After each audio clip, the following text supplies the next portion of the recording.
몇 년 전에 남편이 거액의 보험금을 노리고 임신한 아내를 숨지게 한 혐의의 사건이 있었습니다. 1심과 2심에서 판결이 엇갈리더니 대법원은 이를 무죄 취지로 파기환송했습니다. 이 판결로 보험업계는 발칵 뒤집혔는데요. 강신업 변호사와 함께 자세히 살펴보도록 하겠습니다. 어서 오세요. 네, 안녕하십니까. 네. 그러면 이 사건은 이제 다시 고등법원으로 내려보내지는 건가요? 네, 대전고등법원으로 이제 파기환송이라고 그래요. 다시 재판하라고 하는 겁니다.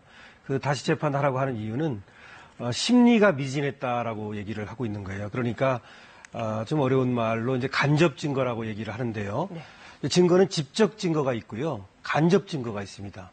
직접 증거라는 건 뭐냐면 예를 들어서 독극물로 살인 사건이 이제 일어났다라고 할 때 그 독극물을 음식에 넣는 장면을 직접 본 사람의 진술, 요거는 직접 증거입니다. 네. 그런데 약국에서 내가 그 독극물을 팔았다라고 하는 약사의 진술이 있다면 그거는 간접 증거입니다. 그러니까 정황만 알 수 있는. 그렇죠. 그걸 정황 증거라고도 얘기를 해요. 이 사건에서는 지금 간접 증거를 가지고 이 살인 사건을 인정한 것이거든요. 그런데 그걸로 인정을 하려면 심리를 좀 더 세밀하게 해야 된다라고 얘기하면서, 그리고 범행의 동기가 분명치 않다, 이런 이유로 파기환송을 한 겁니다. 네, 이 사건 한때 세간을 떠들썩하게 했었는데요. 어떤 사건인지 화면으로 정리했습니다.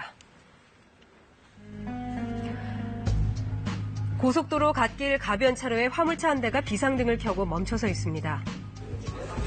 얼마 뒤 승합차가 갑자기 상향등을 켜고 달려오더니 그대로 화물차 뒷부분을 들이받습니다. 쪽에는 약간의 깨있었고, 한쪽 쪽은 완전히 이제 밀고 들어와가지고 하중 상태가 심해서 그저 작업이 안 돼가지고, 그때 아내분 같은 경우는 견인차로 분리를 시켜놓고 작업을 한 거죠. 이 사고로 승합차 조수석에 타고 있던 임신 7개월의 캄보디아 출신 아내 20대 이모 씨가 숨졌습니다. 승합차를 운전했던 남편 40대 이모 씨는 경찰에 졸음운전으로 사고가 났다고 진술했지만, 경찰은 부인의 혈흔에서 수면 유도제 성분이 검출됐고 3억 원이 넘는 빚이 있음에도 아내 앞으로 매달 360만 원씩 보험금을 낸 점 등을 석연치 않게 봤습니다. 11개사에 26건의 보험에 가입된 걸로 되어 있고요. 보험금 수령액은 예상치가 95억 원으로 지금. 국가수와 도로교통공단의 시뮬레이션 조사에서도 남편의 고의성이 확인됐습니다. 차량 진행 방향이 우측으로 전환되었다면은 이 재현 그림과 같이 진행 방향 우측 가드레일을 충격하기 때문에 사고 결과와 같은 이런 충돌 형태는.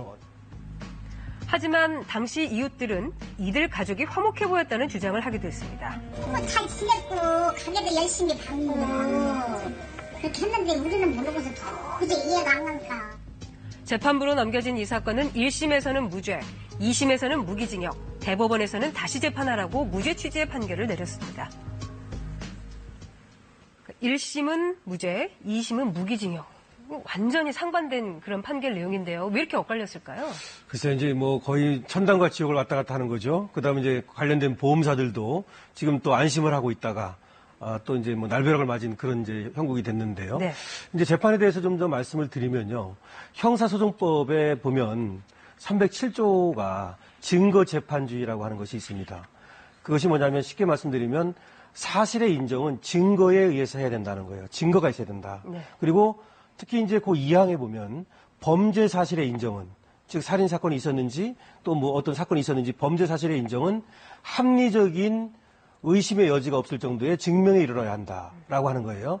다시 말씀드리면 법의 정신은 뭐냐면 10명의 범죄자를 놓치는 한이 있더라도 단 한 명의 억울한 희생자를 만들어서는 안 된다는 겁니다. 네. 그러니까 10명의 도둑을 놓치더라도 한 명의 억울한 사람이 있으면 안 된다.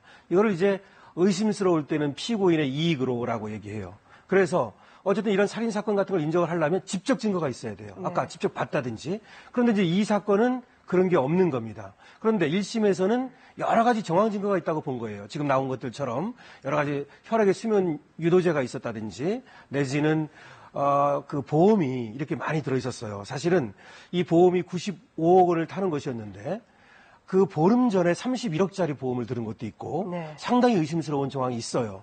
그래서 1심에서도 의심스러운 정황은 있으나 범행 동기가 명확치 않고 직접적인 증거가 없다는 이유로 이제 무죄가 됐던 거예요. 네. 근데 2심에서는 정황 증거가 너무나 많다는 거죠. 여러 가지 정황 증거가 있다고 보고 있거든요. 핸들을 조작을 한 그런 어떤 흔적도 있고 혈액에 수면 유도제도 나왔고 그다음에 아까 보험 같은 것도 그렇고 여러 가지 이제 그 장례식을 치른 후에 웃는 사진 같은 것도 찍혀 있는 것들이 있고, 그래서 이런 정황 증거를 이제 크게 봐가지고 모두 이제 검찰이 제시한 걸 인정을 했어요. 2심에서는 말이죠. 그래서 2심에서는 유죄로 보고 무기징역형을 이제 선고했던 거죠.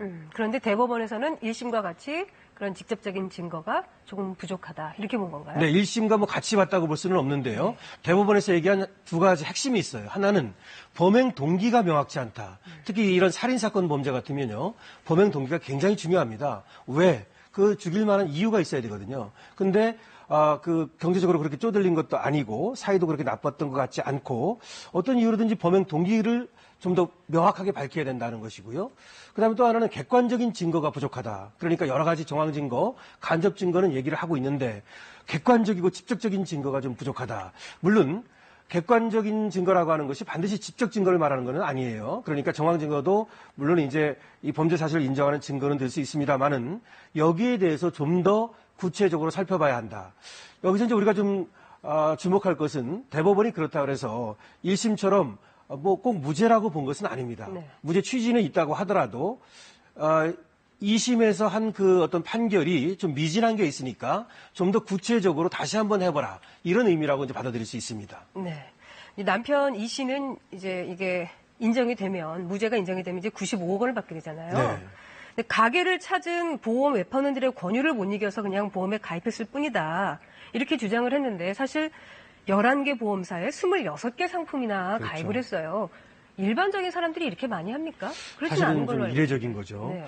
물론 이제 그 가게를 하고 있었기 때문에 얘기하기를 많은 그 고객들이 왔다 갔다 했고, 그래서 이제 보험 판매사들 이런 사람들도 이제 고객의 일원이라는 것이죠. 그래서 들었다고는 얘기를 하는데, 그렇다 하더라도 아까 말씀드렸듯이 11개사의 그 26개라는 것도 이례적일 뿐만 아니라 보름 전에 31억짜리 가장 큰 걸 들었어요. 그럼 이런 것들은 어쨌든 이례적이라고 볼 수가 없고, 또 수입은 한 900 내지 1000만 원 정도 있다고 하는데 보험으로 들어간 돈이 한 400여만 원 돼요. 360만 예, 원 상당히 매달. 크죠. 네. 이런 것들을 보면 상당히 의심할 만한 정황이 있는 건 분명하고 1심에서도 무죄를 선고하면서도 의심스러운 정황은 있다는 말을 했습니다. 특히 이 사건에서 좀 주목되는 것은 1심에서는 이 사고 이전에 사망했던 것이 아니냐, 이런 어떤 의혹을 제기했어요. 그러니까 당시에 출동했던 어떤 구급차라든지 이런 데서 사체가 상당히 경직되어 있었다든지 여러 가지 말이 있었거든요. 네. 하여튼 그런 말을 하면서도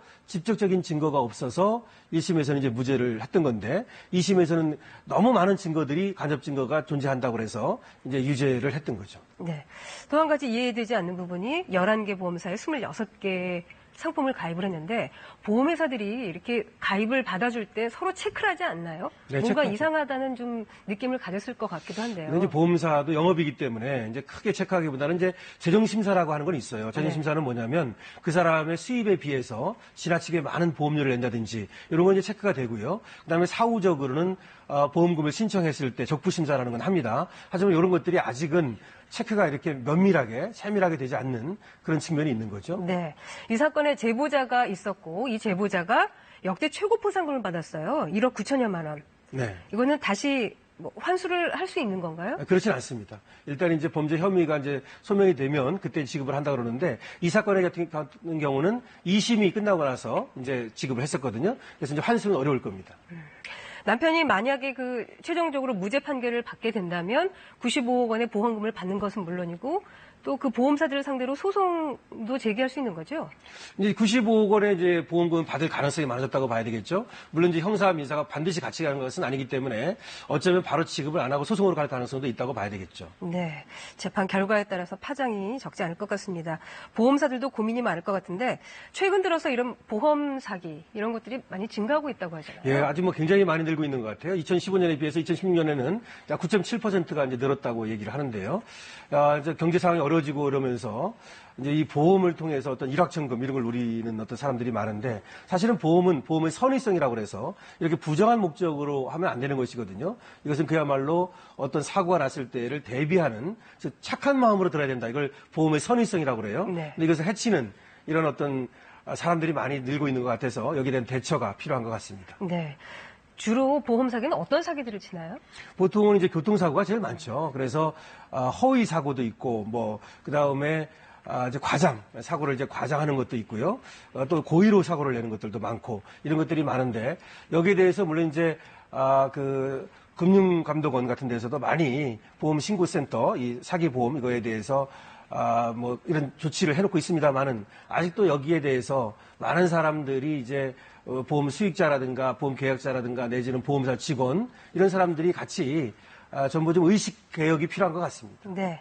말씀하신 것처럼 보험금을 노린 고의 교통사고를 좀 보겠습니다. 조금은 황당한 장면들이 많네요. 횡단보도에서 한 남성이 갑자기 튀어나옵니다. 차가 급정거하는 바람에 부딪히지 않았지만 남성은 계속 시비를 겁니다.